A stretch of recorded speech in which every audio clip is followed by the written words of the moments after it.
didn't have the internet in my house for a long time, and so I had a friend who had the internet, and I would always go over to his house, and like the idea that I could get on AOL Instant Messenger and talk to girls at my school without having to speak to them, like with my actual voice, blew my mind. I think my friend had AOL because she kept getting like the discs, you know, in the mail, which was just astounding now that you think about it. Someone just mails you a disc that's like, here's the new AOL, and you're like, well, guess I gotta install this for the update. You know.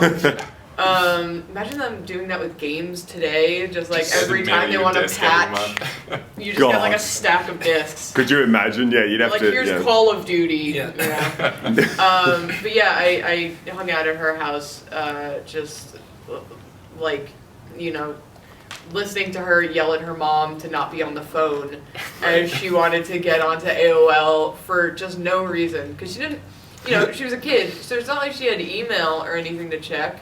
She didn't really have anything to check, she just wanted to be like on it. She had no reason to be on the internet, but her mom like had actual people to call, so it was a great conversation of just like one person being very logical and the child just being like, no, but I want it. I remember my dad I think the reason we got the internet in my house is because my dad wanted to be able to work from home on Mondays, and I just remember that like cold sweat fear when you forgot he was online. You went to pick up the phone, you just hear, and you're like, oh no, I ruined my dad's livelihood. My dad's getting fired. I just knew it was important and new, and this thing that I was used to doing, which was just picking up the phone, suddenly became this loaded activity that I needed to check with my parents before I could do. I make it sound like they're scary. They're lovely people. They're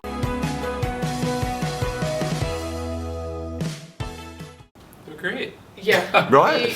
That's it. Next question. I think a lot of people talk about their community and how they have the best community, but we feel like we have one of the best communities out there. We'll nice off with any other community out there. Like, our people are the best. Like, no, your people are the best, and we'll be like, fair. How about our people meet so we can have just one big nice community? Ours are. Oh wait, that sounds nice. Yeah, let's all. Let's all but yeah, our community is so pleasant, which is compared to many other YouTube channels that you can find where it's just like the worst comments sometimes, but constant disaster. Constant disaster. So you know how the ratio for a lot of videos is like 95% bad comments, 3% just why did you say this? I don't even know the point you were trying to go for. And then 2% like, oh, that was a nice comment. We have like the reverse. Yeah.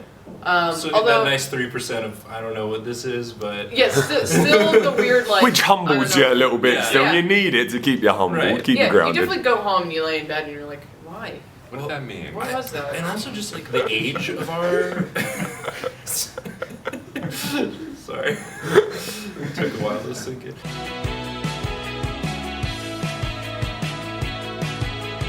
The show is kind of predicated on audience suggestions. Like it started with, the tagline is like, we take your dumb ideas and make even dumber drawings.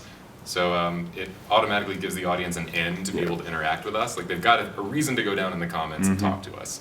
Yeah, you've got a better chance of us reading your comment and responding to it if you just leave us a suggestion of what to draw rather than call us a name. And I think that just sort of little trick sort of started us off before all these nice people sort of congregated to it. I think they just saw the comments and if there were mean comments, they got buried, and so actually nice people came in and were like, well, you can just be nice here, and then they've taken it and run with it, and our most vocal fans are just they're not just nice, but they're like funny and clever and engaged. Yeah, we had some of them on like streams with us, like some of the fans that are particularly like big fans. And like had them on and they were like funny and cool. And I was like, oh, this is weird.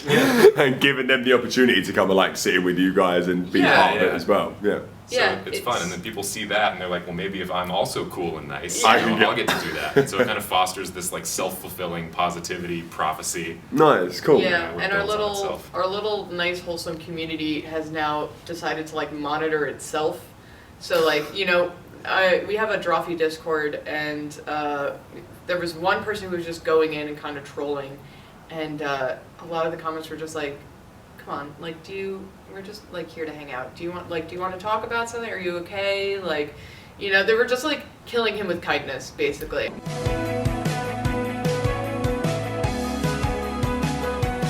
There's probably like Lion King Yeah, or I'm something. thinking It had to Lion be a King. Disney. Yeah, you're thinking it was a Disney No one, way it isn't wasn't there? Disney something. Not a Star Wars film? I saw Air Force One in the theater. That was the first? I think so. Was that your choice? Oh. No. No. It was Ben, certainly right? my parents' choice. I remember this movie going experience because halfway through it I threw up.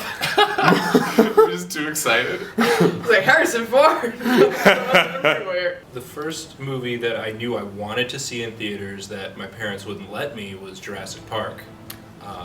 And It was only a PG-13, wasn't it? as a teenager, the AFI did a few nights screening of Jurassic Park in theaters, so I did finally get to see it in theaters. And I'm glad you finally saw Jurassic Park. in theaters, it's very fun to watch in theaters.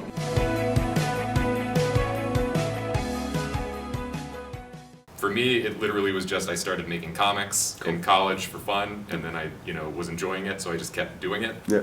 And that kind of built it, and I gained fans through that, and then spun that into a job at College Humor, and then now from College Humor to Drawfee. Yeah. And so it's literally for me always been just like find a thing that I enjoy doing, that I want to do and am passionate about, and then keep doing the thing, even when it's like hard or it sucks or I'm not good at it that day.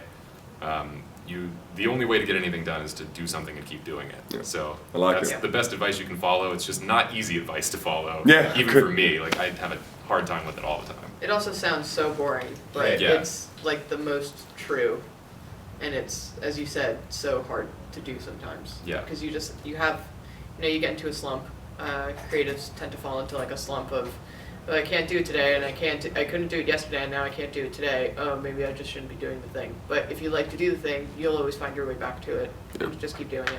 And You know. creatives are also oftentimes their own worst critics, and what I'd say to that is just like don't expect the stuff you make to be as good as you want it to be at first. Like no one's is, so you get better by doing it, even if you don't feel yourself getting better. If that makes Yeah. sense. Yeah, Absolutely. it's a long, long process. When you look back on it, you can just sort of see the difference, and it doesn't always show up right away. Yeah, that's something we try to do on our show too, is like turn our own mistakes into like something fun. Yeah. Because like we're drawing and we'll mess up, and then we'll just roll with the mistake to make it into something new. And we've gotten a lot of like messages from people in emails saying like watching us, like laugh off our art mistakes. When we draw something like genuinely bad sometimes, Yeah. it's like it's not even funny or good. Yeah. And so we'll just make the episode about what an awful job we've done. And laughing at that and having fun with it helps people to kind of get out of their own heads a little bit. So I think that's definitely a big part too, is just Yeah. do the work and try to stay out of your own head as much as you can. Yeah, you are always better than you think you are. Our sign off on the show is "We're sorry," and that Yeah. literally Yeah. started because I drew a drawing that I was so unhappy with that I was like, I can't believe we're posting this on the internet for people to see. I have to apologize. I just wrote the drawing saying I'm sorry, like in a little word bubble out of his mouth, and that ended up sticking. And it was just a catch-all for "We're sorry for everything that we're doing." We're sorry. We're sorry. Sorry.